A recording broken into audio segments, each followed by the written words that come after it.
Hi guys, welcome back to our channel. Well, today I'm going to show you all how to prepare the Kerala style fish biryani in banana leaf. I'll show you all how to prepare this fish biryani in banana leaf from scratch and also how to steam it so you get the actual flavor of the fish biryani. And I've served it with some boiled egg and chamandi, the coconut chutney which is usually served in the fish biryani. So let's get started guys. So the first step in making the fish biryani, I'll be marinating the fish steaks. You can use kingfish, you can use pomfret or any other fish as per your choice, but the less bony the fish, it is easier to have the biryani and it will go well with it. So I'll be using kingfish steaks, that's also known as surmai. I've washed the fish nicely. I'll be adding some salt.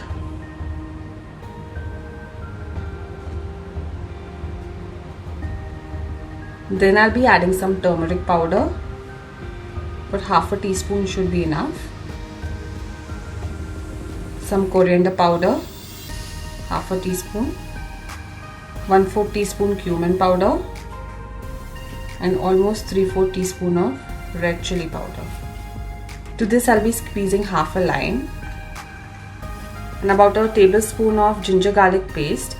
I'll be not adding this paste directly to it. I'll be squeezing the juices and I'll thoroughly mix this so the fish gets covered properly in the masala.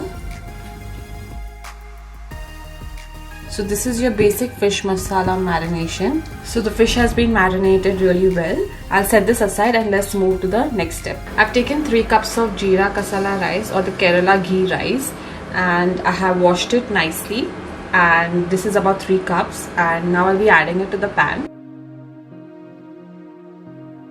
I'll be adding enough water. So basically in this step I'll be parboiling the rice just like how we do for biryani.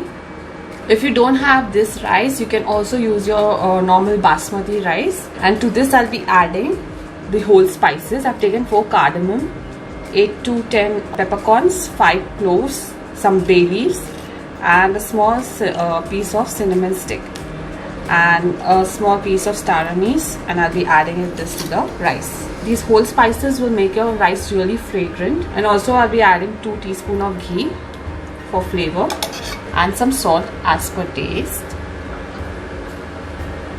I'll cook the rice until it's 3/4 done or parboiled for the biryani. We'll keep checking in between, so you have a check on the rice so it doesn't completely get cooked, otherwise your biryani will be a disaster. Guys, the rice is 3/4 done and I'll remove it and strain the excess water. I've strained the rice and set it aside. The rice is done. Let's move to frying the fish. I'll take a pan and heat it with some oil. Let the pan heat nicely so the fish doesn't stick to the bottom. My oil is hot enough. Let's add in the marinated fish steak.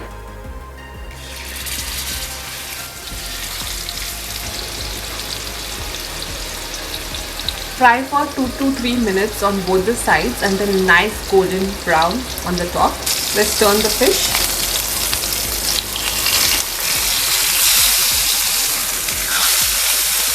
The fish is now fried. I'll remove it in a plate and fry rest of the fish steak. My fish is now done. Next we will prepare the biryani masala. I'll be using the same pan because the pan has the essence of the fish. So I'll be using the same pan I'll add in some more oil and heat it.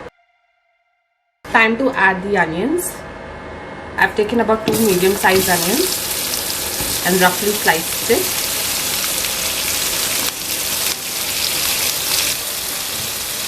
Let's saute the onions until nice golden brown.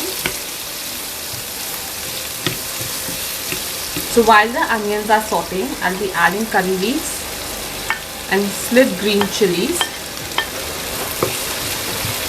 Let's mix this all well.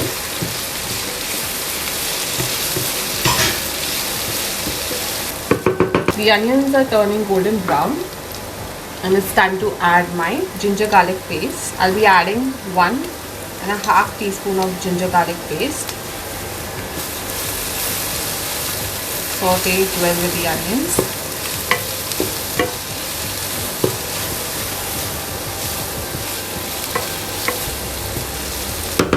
My onions are done pretty well. It's nice golden brown. It's very important to fry your onions and your ginger garlic really well before you add in the tomatoes and the other masalas. I'll add in some roughly chopped tomato. Time to add the powdered masala. I'll be adding 1 teaspoon of garam masala, half a teaspoon turmeric powder, half a teaspoon chili powder, 1 teaspoon coriander powder, 1/4 teaspoon cumin powder, half a teaspoon pepper powder. You can use any kind of chicken masala, biryani masala available at home. I'll be adding 2 teaspoons of chicken masala. Let's mix this all together.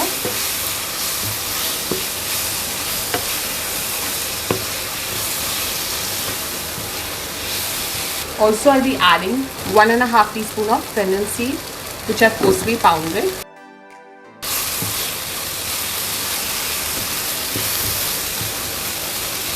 Mix it really well. Add in a little bit of salt so the masala gets cooked nicely and the tomatoes are nice and mushy. Let's fry this all really well. I'll add in a little bit of water.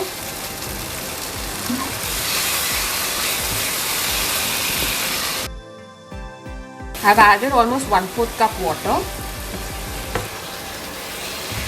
So it gives you a nice gravy texture for your biryani masala. Saute this for another minute or 2 until nicely cooked.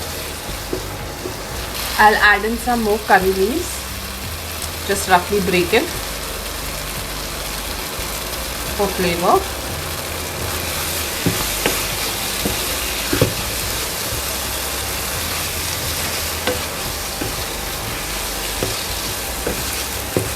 And the masala is now done for the fish biryani.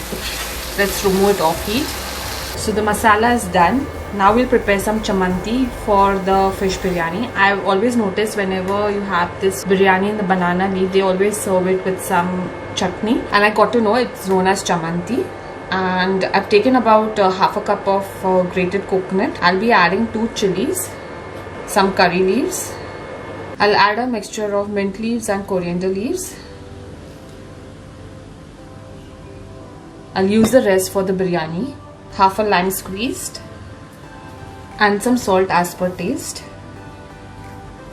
And I'll not be adding any water. I'll grind it into a fine chutney. You can use a little bit of water if it's not grinding, but better to use a small mixer jar. So I've ground it into a chutney and this is what it looks like. It should be nice and dry.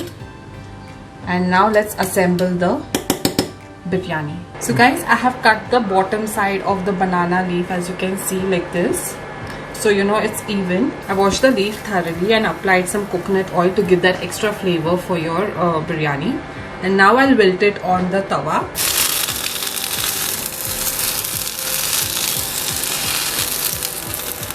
I've heated the tawa and I'll just wilt it. So it's easy enough to wrap the banana leaf. You can use a cloth. If it's not wilted well, it will not fold easily and it will break, especially the between part.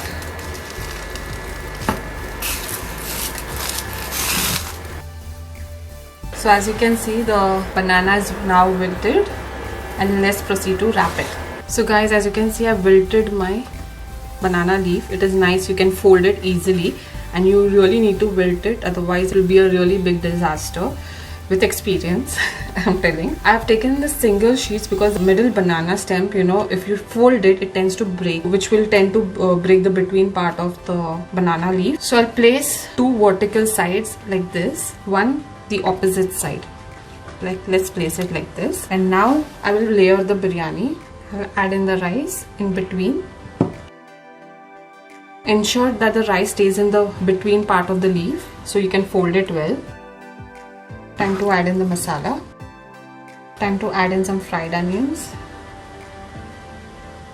You can also add cashew if you want to make it really rich, but I'll be just sticking to the basic. Time to add in some chopped coriander and mint leaves.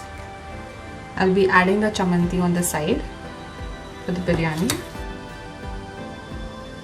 I'll be adding one boiled egg and the fish on top.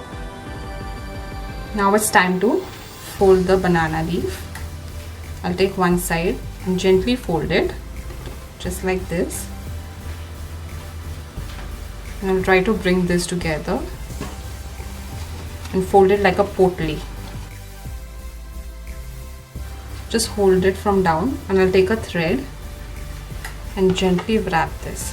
So as you can see, when you have wilted the banana leaf properly, it's folding, which will not happen in the case if you have not wilted it. It will just break off from between and will not be good for your rice.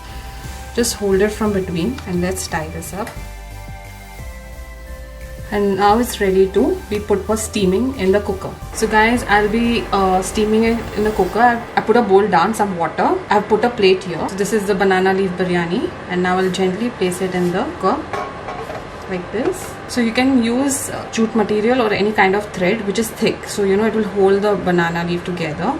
And now I proceed to steam this on a medium-low flame for about 20 minutes until the rice is nicely cooked. The flavor of the banana leaf seeps in the biryani. I'll cover this and let's cook it for 20 minutes. So the biryani is now steamed, and let's remove it off on this banana leaf. Let's open the banana leaf and check.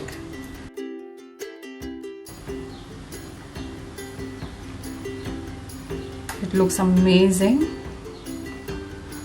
The rice has also steamed well along with the egg. So guys, the fish biryani is ready to be eaten, and I can't wait because I'm actually salivating. So I'll garnish it with some mint and coriander and fried onions.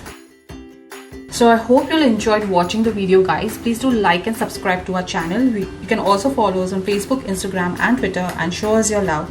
We'll see you next time, guys.